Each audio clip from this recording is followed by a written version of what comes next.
folks, Dude here. Well, if any of you guys know me, you know I am a huge James Bond fan. Of all things, James Bond is euphemistically known for, besides hitting just about every chick in the movie like a hurricane and a storm door, he's known for his martinis. Specifically, they are known as the Vesper Martini. Was girly hooked up with in Casino Royale. According to, Ian Fleming and James Bond, it is, quote, 3 measures of Gordon's, 1 of vodka, half a measure of KINA LILLET, shake it very well until it's ice cold, then add a large thin slice of lemon peel. The KINA LILLET is a dry vermouth made in France, and it's been made since the late 1800s, and it's often referred to as the aperitif of the Bordeaux. The only problem is that the company that actually made KINA LILLET reformulated it, and it does not have nearly enough oomph. So you need to take that into account and need to add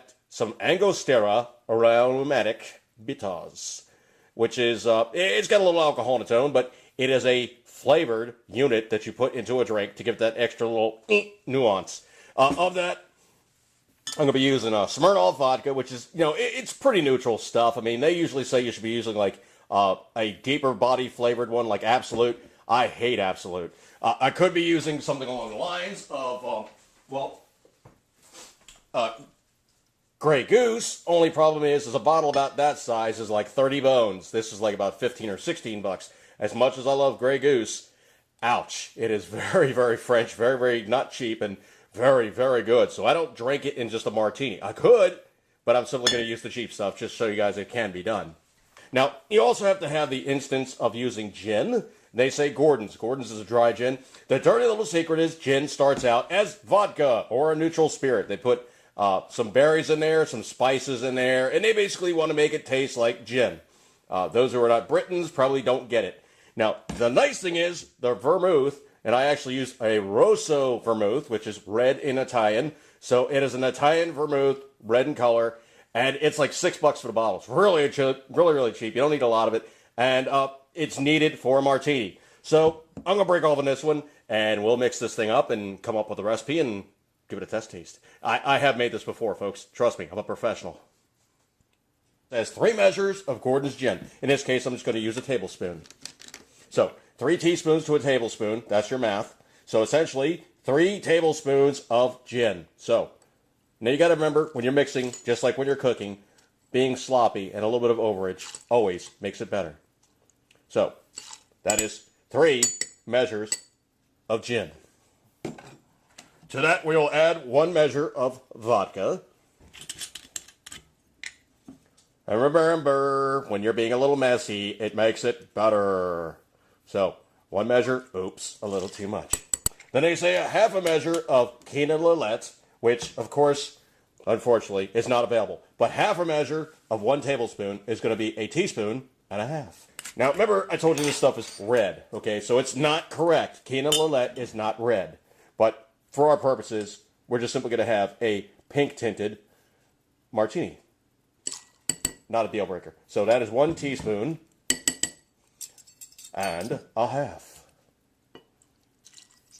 Now, remember when I said it's not KINA LILLET because you can't get KINA LILLET any longer because it's been reformulated?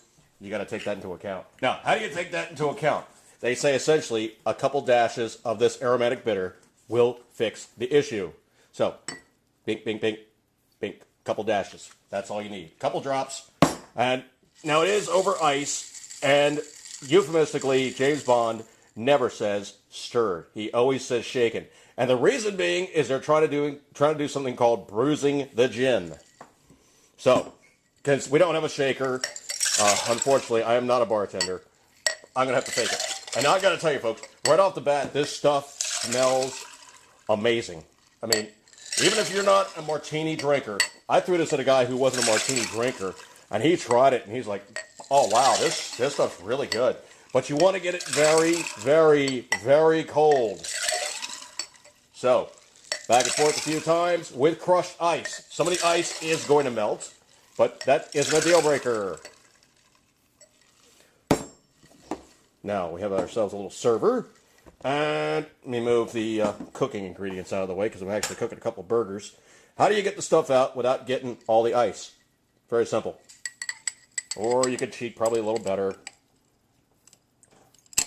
You know, if a little ice gets in there, it really isn't a deal breaker per se. But notice the cool color. I like a dirty martini.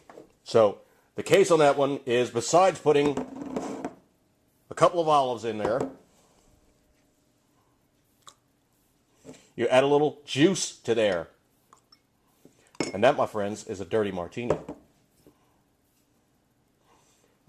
Cheers to absent companions and, well, James Bond type stuff. This is the Vesper Martini. Just give me 1 second here.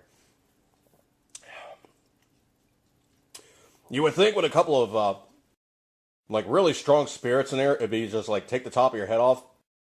It isn't. It really isn't. And we fish out an olive here.